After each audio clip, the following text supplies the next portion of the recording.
A Case of Identity by Sir Arthur Conan Doyle. "My dear fellow," said Sherlock Holmes as we sat on either side of the fire in his lodgings at Baker Street, "life is infinitely stranger than anything which the mind of man could invent. We would not dare to conceive the things which are really mere commonplaces of existence.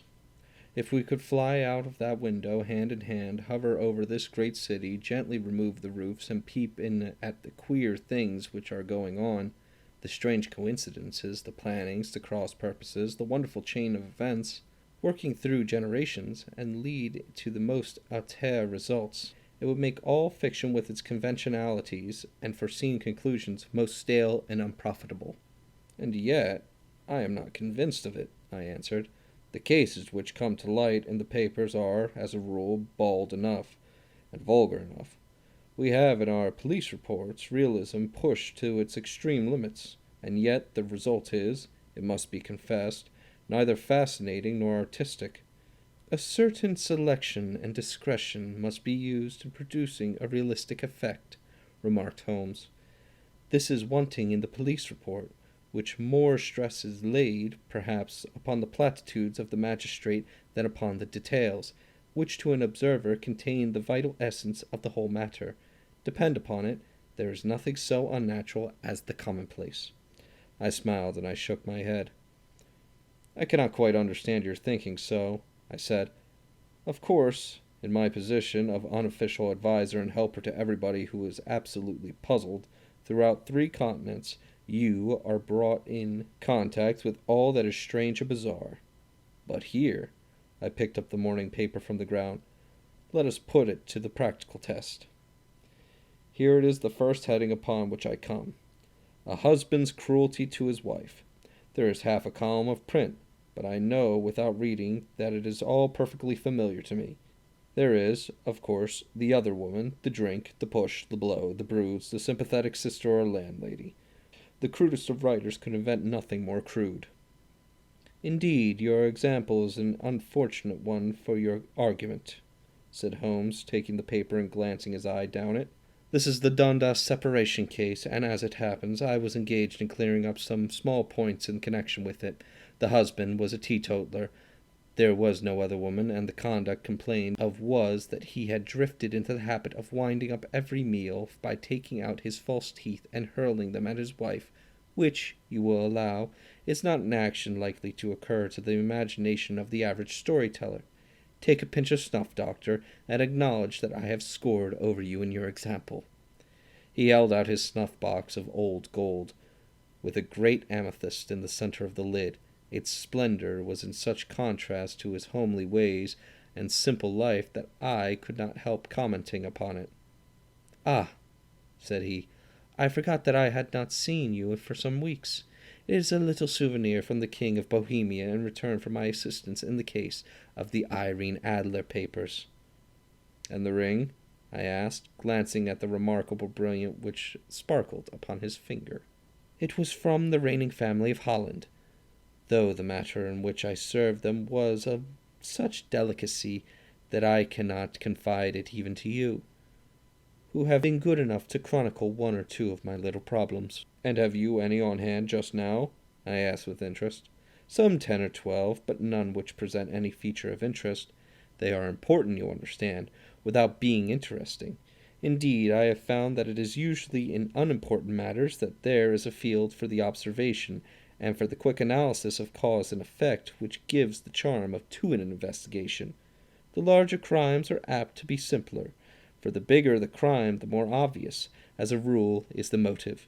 In these cases, save for one rather intricate matter which has been referred to me from Marseille, there is nothing which presents any features of interest.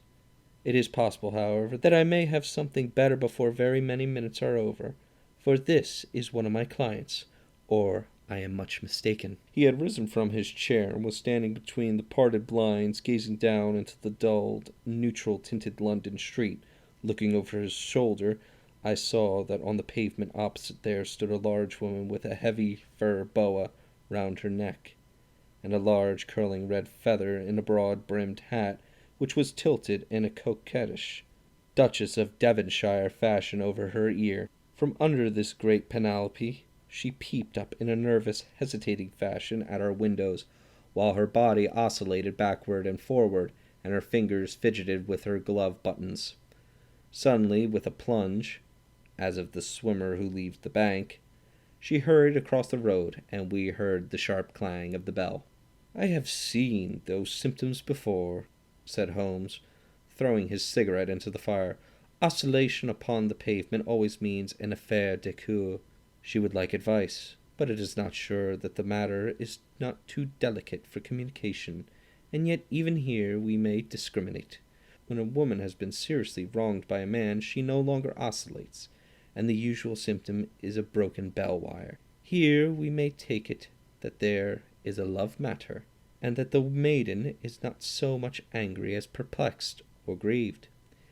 But there she comes in a person to resolve our doubts.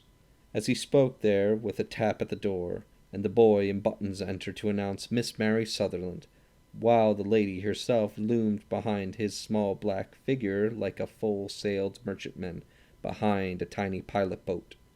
Sherlock Holmes welcomed her with the easy courtesy for which he was remarkable, and, having closed the door and bowed her into an armchair, he looked her over in the minute and yet abstracted fashion which was peculiar to him. "Do you not find," he said, "that with your short sight it is a little trying to do so much typewriting?" "I did at first," she answered, "but now I know where the letters are without looking." Then suddenly realizing the full purport of his words, she gave a violent start and looked up, with fear and astonishment upon her broad, good-humored face. "You've heard about me, Mr. Holmes," she cried. "Else how could you know all that?" "Never mind," said Holmes, laughing. "It is my business to know things. Perhaps I have trained myself to see what others overlook. If not, why would you come to consult me?" "I came to you, sir, because I heard of you from Mrs. Etheridge, whose husband you found so easy when the police and everyone had given him up for dead. Oh, Mr. Holmes, I wish you would do as much for me. I'm not rich, but still I have 100 a year in my own right, besides the little that I make by the machine, and I would give it all to know what has become of Mr. Hosmer Angel." "Why do you even come to consult me in such a hurry?" asked Sherlock Holmes, with his fingertips together and his eyes to the ceiling. Again a startled look came over the somewhat vacacious face of Miss Mary Sutherland.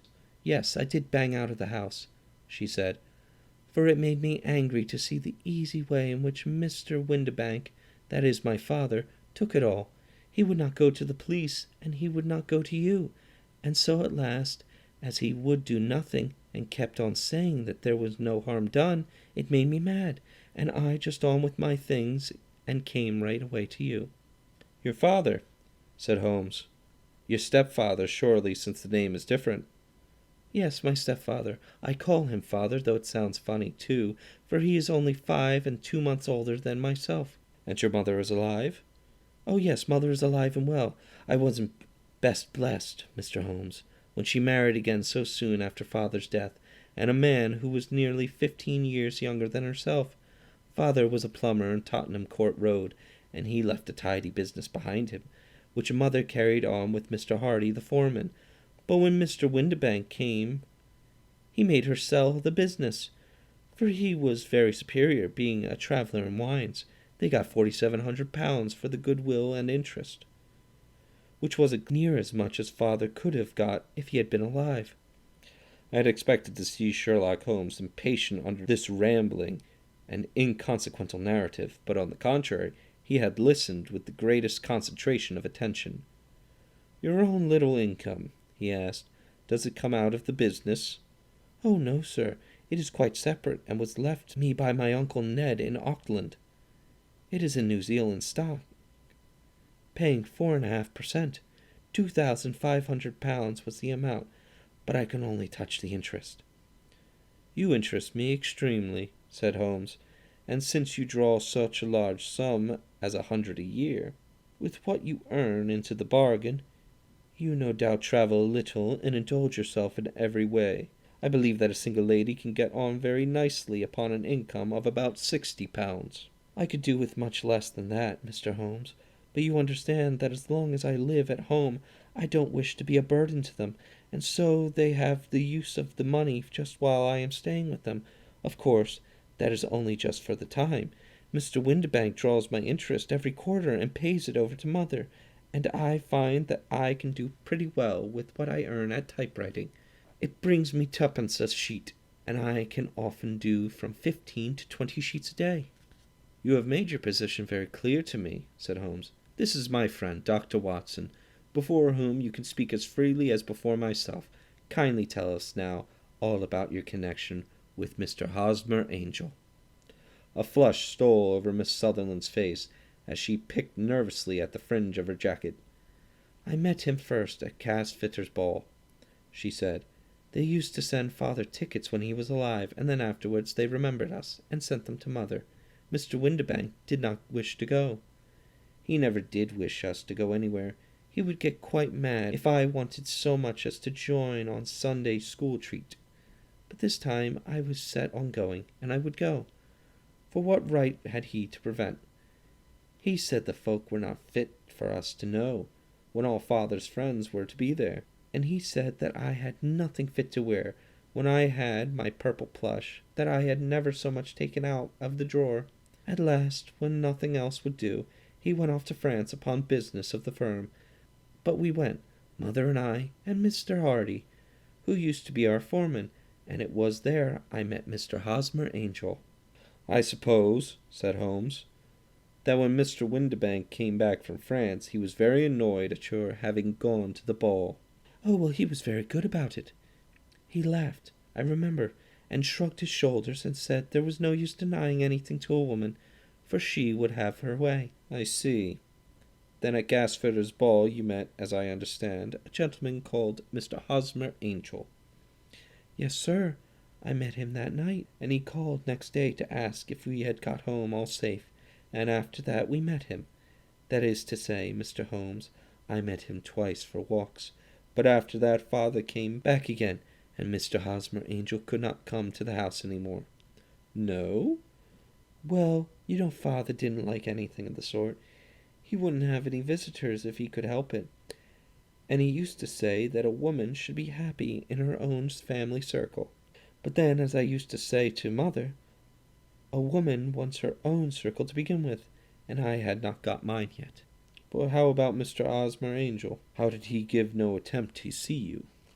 "Well, Father was going off to France again in a week, and Hosmer wrote and said that it would be safer and better not to see each other until he had gone. We could write in the meantime, and he used to write every day. I took the letters in the morning, so there was no need for Father to know." "Were you engaged to the gentleman at this time?" "Oh, yes, Mr. Holmes, we were engaged after the first walk we took. Hosmer, Mr. Angel, was a cashier in an office in Leadenhall Street, and—" "What office?" "That's the worst of it, Mr. Holmes. I don't know." "Where did he live, then?" "He slept on the premises." "And you don't know his address?" "No, except that it was Leadenhall Street." "Where did you address your letters, then?" "To the Leadenhall Street post office, to be left till called for. He said that if they were sent to the office he would be chaffed by all the other clerks about having letters from a lady. So I offered to typewrite them, like he did his. But he wouldn't have it, for he said that when I wrote them they all seemed to come from me. But when they were typewritten, he always felt that the machine had come between us. That will just show you how fond he was of me, Mr. Holmes, and the little things that he would think of." "It was most suggestive," said Holmes. "It has long been an axiom of mine that the little things are infinitely the most important. Can you remember any other little things about Mr. Hosmer Angel?" "He was a very shy man, Mr. Holmes. He would rather walk with me in the evening than in the daylight, for he said that he hated to be conspicuous. Very retiring and gentlemanly he was. Even his voice was gentle. He'd had the quinsy and swollen glands when he was young, he told me, and it had left him with a weak throat and a hesitating, whispering fashion of speech. He was always well dressed, very neat and plain, but his eyes were weak, just as mine are, and he wore tinted glasses against the glare." "Well, and what happened when Mr. Windibank, your stepfather, returned to France?" Mr. Hosmer Angel came to the house again and proposed that we should marry before father comes back. He was in a dreadful earnest, and made me swear with my hands on the testament that whatever happened I would always be true to him. Mother said he was quite right to make me swear, and that it was a sign of his passion. Mother was all in his favour from the first, and was even fonder of him than I was. Then, when they talked of marrying within the week, I began to ask about father, but they both said never to mind about father, but just to tell him afterwards, and mother said she would make it all right with him.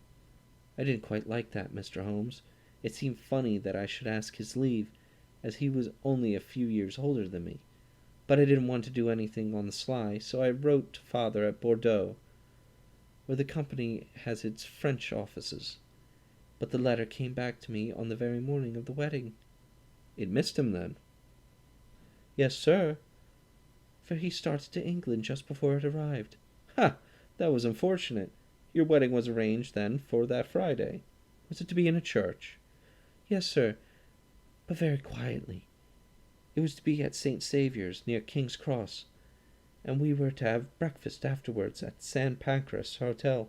Hosmer came for us in a hansom, but as there were two of us, he put us both into it and stepped himself into a four-wheeler, which happened to be the only other cab in the street. We got to the church first, and when the four-wheeler drove up, we waited for him to step out, but he never did. And when the cabman got down from the box and looked, there was no one there. The cabman said that he could not imagine what had become of him, for he had seen him get in with his own eyes. That was last Friday, Mr. Holmes, and I have never seen or heard anything since then to throw any light upon what became of him. It seems to me that you have been very shamefully treated, said Holmes. Oh, no, sir. He was too good and kind to leave me so. Why, all the morning he was saying to me that, whatever happened, I was to be true, and that even if something quite unforeseen occurred to separate us, I was always to remember that I was pledged to him, that he would claim his pledge sooner or later. It seems strange talk for a wedding morning, but what has happened since gives a meaning to it. It most certainly does. Your own opinion is, then, that some unforeseen catastrophe has occurred to him. Yes, sir. I believe that he foresaw some danger, or else he would not have talked so. And then I think that what he foresaw happened. But you have no notion as to what it could have been? None. One more question. How did your mother take the matter? She was angry, and said I was never to speak of the matter again. And your father? Did you tell him? Yes, and he seemed to think with me that something had happened, and that I should hear of Hosmer again. As he said, what interest could anyone have in bringing me to the doors of the church and then leaving me? Now, if he had borrowed my money, or if he had married me and got my money settled on him, there might be some reason. But Hosmer was very independent about money, and never would look at a shilling of mine. And yet, what could have happened? And why could he not write? Oh, it drives me half mad to think of it, and I can't sleep a wink at night. She pulled a little handkerchief out of her muff and began to sob heavily into it. I shall glance into the case for you, said Holmes, rising, and I have no doubt that we shall reach some definite result. Let the weight of the matter rest upon me now, and do not let your mind dwell upon it further. Above all, try to let Mr. Hosmer Angel vanish from your memory, as he has done from your life. Then you don't think I'll see him again? I fear not. Then what has happened to him? You will leave the question in my hands. I should like an accurate description of him, and any letters in which you can spare. I advertised for him in last Saturday's Chronicle, said she. Here's the slip, and here are the 4 letters from him. Thank you. And your address? Number 31 Lion Place, Camberwell. Mr. Angel's address you never had, I understand. Where is your father's place of business? He travels for West House and Marbank, the great claret importers on Fenchurch Street. Thank you. You have made your statement very clearly. You will leave the papers here, and remember the advice which I have given you. Let the whole incident be a sealed book, and do not allow it to affect your life. You are very kind, Mr. Holmes, but I cannot do that. I shall be true to Hosmer. He shall find me ready when he comes back. For all the preposterous hat and the vacuous face, there was something noble in the simple faith of our visitor which compelled our respect. She laid her little bundle of papers upon the table and went her way. with the promise to come again whenever she might be summoned. Sherlock Holmes sat silent for a few minutes with his fingertips still pressed together, his legs stretched out in front of him, and his gaze directed upward to the ceiling. Then he took down from the rack that old and oily clay pipe, which was him as counsellor, and having lit it, he leaned back in his chair with the thick blue cloud wreath spinning up from him, and a look of infinite languor in his face. "Quite an interesting lady, that maiden," he observed. "I found her more interesting than her little problem, which, by the way, is rather a trite one.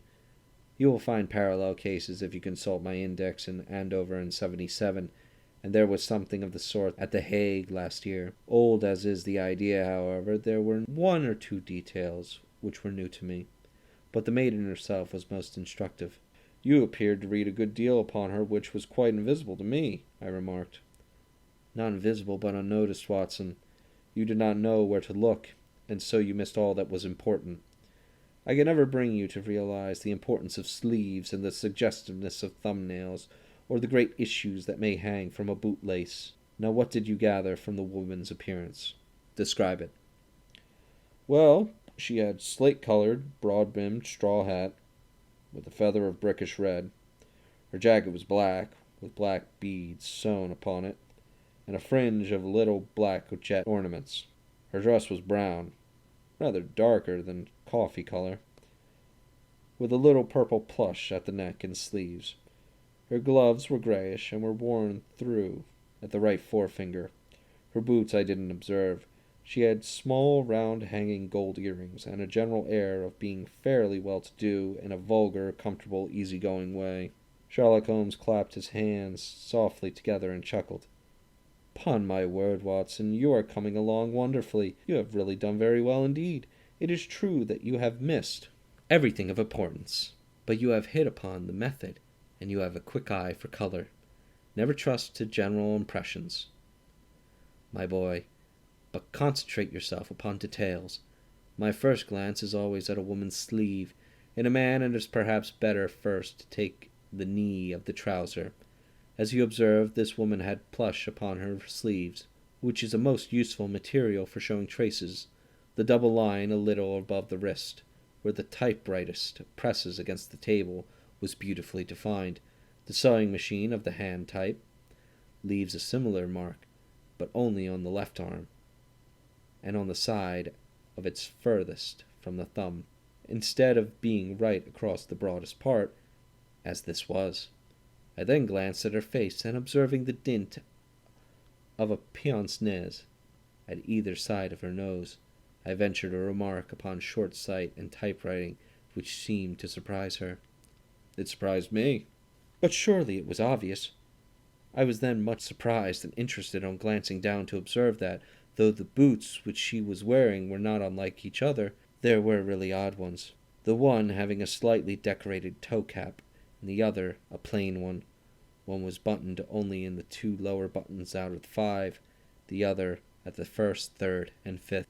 Now when you see that a young lady otherwise neatly dressed has come from home with odd boots half buttoned, it is no great deduction to say that she came in a hurry. "And what else?" I asked, keenly interested, as I always was, by my friend's incisive reasoning. "I noted, in passing, that she had written a note before leaving home, but after being fully dressed. You observed that her right glove was torn at the forefinger, but you did not apparently see that both glove and finger were stained with violet ink. She had written in a hurry and dipped her pen too deep. It must have been this morning, or the mark would not remain clear upon the finger. All this is amusing, though rather elementary. But I must go back to business, Watson. Would you mind reading me the advertised description of Mr. Hosmer Angel?"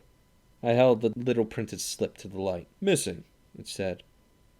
"On the morning of the 14th, a gentleman named Hosmer Angel, about 5 foot 7 inches in height, strongly built, sallow complexion, black hair, a little bald in the center, bushy, black side whiskers and mustache, tinted glasses, slight infirmity of speech, was dressed when last seen in black frock coat faced with silk, black waistcoat, gold Albert chain, and grey Harris tweed trousers with brown gaiters over elastic white-sided boots. Known to have been employed in an office in Leadenhall Street. Anybody bringing, etc., etc. That will do, said Holmes. As to the letters, he continued, glancing over them, they are very commonplace, absolutely no clue in them to Mr. Angel, save that he quotes Balzac once. There is one remarkable point, however, which will no doubt strike you. They are typewritten, I remarked. Not only that, but the signature is typewritten. Look at the neat little Hosmer Angel at the bottom. There is a date, you see, but no superscription. Except Leadenhall Street, which is rather vague. The point of the signature is very suggestive. In fact, we might call it conclusive. Of what? My dear fellow, it is possible you do not see how strongly it bears upon the case. I cannot say that I do, unless it were that he wished to be able to deny his signature if an action for breach of promise were instituted. No, that was not the point. However, I shall write 2 letters, which should settle the matter. One is to a firm in the city, the other is to the young lady's stepfather, Mr. Windibank, asking him whether he could meet us here at 6 o'clock tomorrow evening. It is just as well that we should do business with the male relatives. And now, doctor, we could do nothing until answers to those letters come, so we may put our little problem upon the shelf for the interim. I had had so many reasons to believe in my friend's subtle powers of reasoning and extraordinary energy in action that I felt that he must have some solid grounds for the assured and easy demeanor with which he treated the singular mystery which he had called upon to fathom. Once only had I known him to fail, in the case of the King of Bohemia and of Irene Adler photograph, and when I looked back to the weird business of Sign of 4, and the extraordinary circumstances connected with the study in scarlet, I felt that it would be a strange tangle indeed, which you could not unravel. I left him then, still puffing at his black clay pipe, with the conviction that when I came again on the next evening, I would find that he held in his hands all the clues which would lead up to the identity of the disappearing bridegroom of Miss Mary Sutherland. A professional of great gravity was engaging my own attention at the time, and the whole of next day I was busy at the bedside of the sufferer. It was not until close upon 6 o'clock that I found myself free, and was able to spring into a hansom and drive to Baker Street, half afraid that I might be too late to assist the denouement of the little mystery. I found Sherlock Holmes again alone, however, half asleep, with his long, thin form curled upon the recesses of his armchair. A formidable array of bottles and test tubes with the pungent, clean smell of hydrochloric acid told me that he had spent his day in the chemical work which was so dear to him. "Well, have you solved it?" I asked as I entered. "Yes, it was bisulfate of baryta." No, the mystery," I cried. "Oh, that! I thought of the salts that I've been working upon. There was never any mystery in the matter, though, as I said yesterday, some of the details are of interest. The only drawback is that there is no law, I fear, that can touch the scoundrel." "Who was he, then? And what was his object in deserting Miss Sutherland?" The question was hardly out of my mouth, and Holmes had not yet opened his lips to reply, when we heard a heavy footfall in the passage and a tap at the door. "This is the girl's stepfather, Mr. James Windibank," said Holmes. "He had written to me to say that he would be here at 6. "Come in."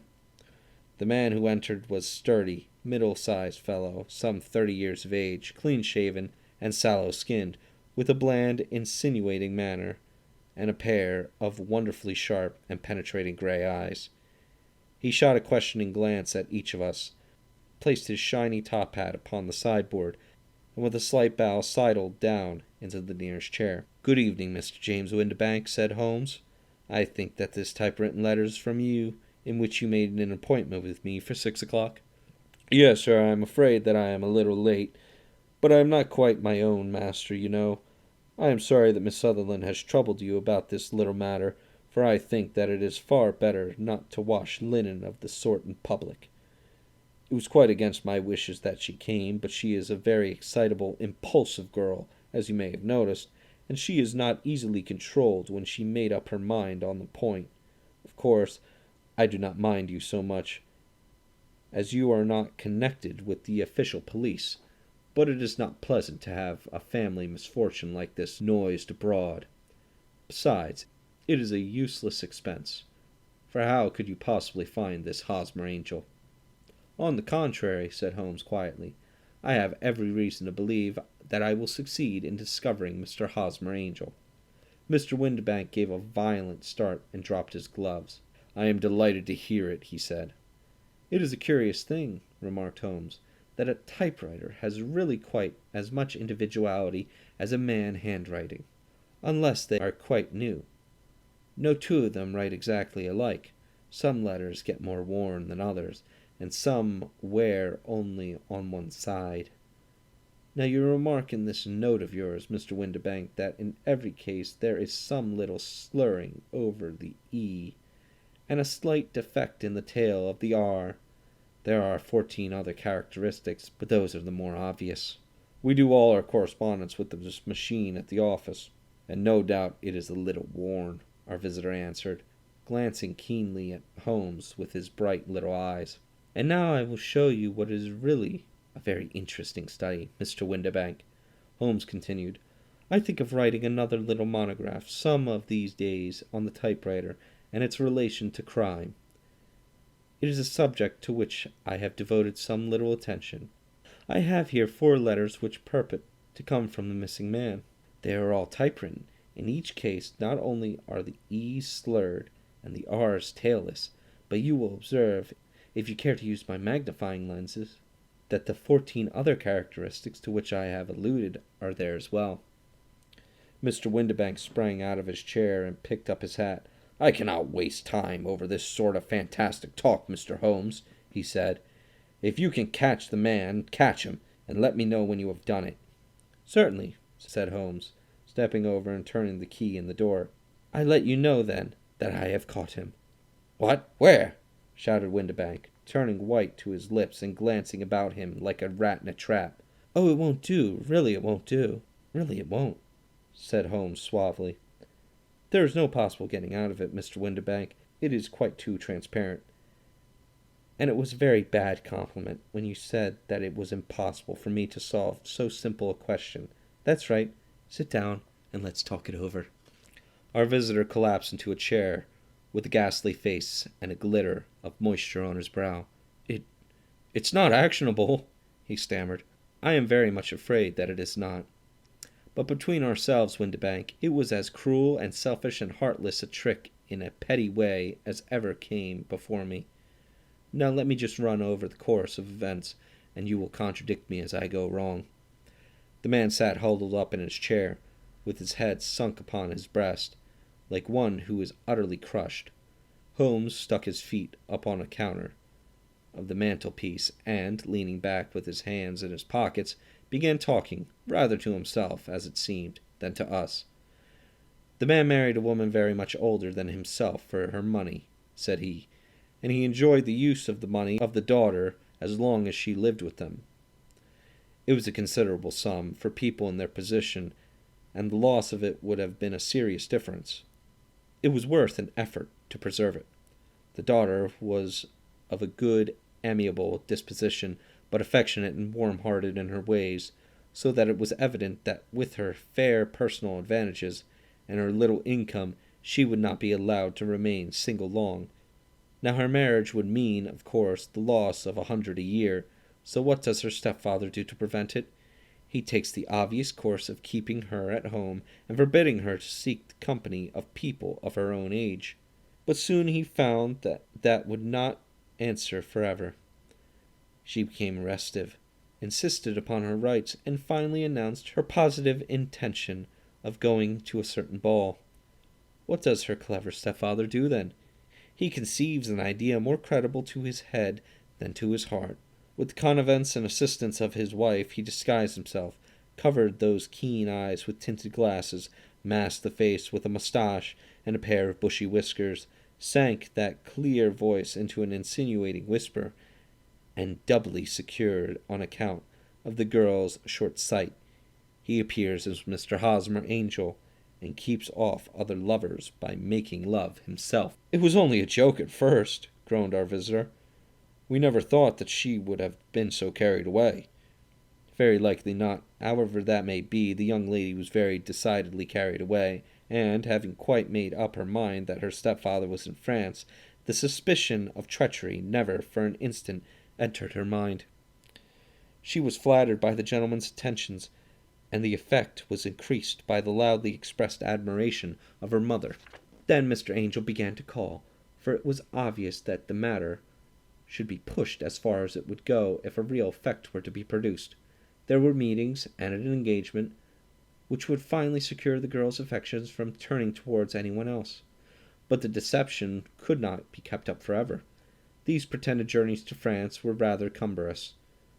The thing to do was clearly to bring the business to an end in such dramatic manner that it would leave a permanent impression upon the young lady's mind and prevent her from looking upon any other suitor for some time to come. Hence those vows of fidelity exacted upon a testament, and hence also the allusions to the possibility of something happening on the very morning of the wedding. James Windibank wished Miss Sutherland to be so bound to Hosmer Angel, and so uncertain as to his fate, that for 10 years to come, at any rate, she would not listen to another man. As far as the church door he brought her, and then, as he could go no further, he conveniently vanished away by the old trick of stepping in at one door of a four-wheeler and out the other. I think that was the chain of events, Mr. Windibank." Our visitor had recovered something of his assurances while Holmes had been talking, as he rose from his chair now with a cold sneer upon his pale face. "It may be so, or it may not, Mr. Holmes," said he. "But if you are so very sharp, you ought to be sharp enough to know that it is you who are breaking the law now, and not me. I have done nothing actionable from the first, but as long as you keep the door locked, you may lay yourself upon to an action for assault and illegal constraint." "The law cannot, as you say, touch you," said Holmes, unlocking and throwing open the door. "Yet there never was a man who deserved punishment more. If the young lady has a brother or a friend, he ought to lay a whip across your shoulders. By Jove," he continued, flushing up at the sight of the bitter sneer upon the man's face, "it is not part of my duties to my client, but here's a hunting crop handy, and I think I shall just treat myself to—" He took 2 swift steps to the whip, but before he could grasp it there was a wild clatter of steps upon the stairs. The heavy hall door banged, and from the window we could see Mr. James Windibank running at the top of his speed down the road. "There's a cold-blooded scoundrel," said Holmes, laughing as he threw himself down into his chair once more. "That fellow will rise from crime to crime until he does something very bad and ends on a gallows." The case has, in some respects, been not entirely devoid of interest. "I cannot now entirely see all the steps of your reasoning," I remarked. "Well, of course it was obvious from the first that this Mr. Hosmer Angel must have some strong object for his curious conduct, and it was equally clear that the only man who would really profit by this incident, as far as we could see, was the stepfather. Then the fact that the 2 men were never together, but that the one always appeared when the other was away, was suggestive. So were the tinted spectacles and the curious voice, which both hinted at a disguise, as did the bushy whiskers. My suspicions were all confirmed by his peculiar action in typewriting his signature, which, of course, inferred that his handwriting was so familiar to her that she would recognize even a small sample of it. You see, all these isolated facts, together with many minor ones, all pointed in the same direction." "And how did you verify them?" "Having once spotted my man, it was easy to get a corroboration. I knew the firm for which this man worked. Having taken the printed description, I eliminated everything from it which could be resulted of a disguise, the whiskers, the glasses, the voice, and I sent it to the firm, with a request that they should inform me whether it answered to the description of any of their travellers.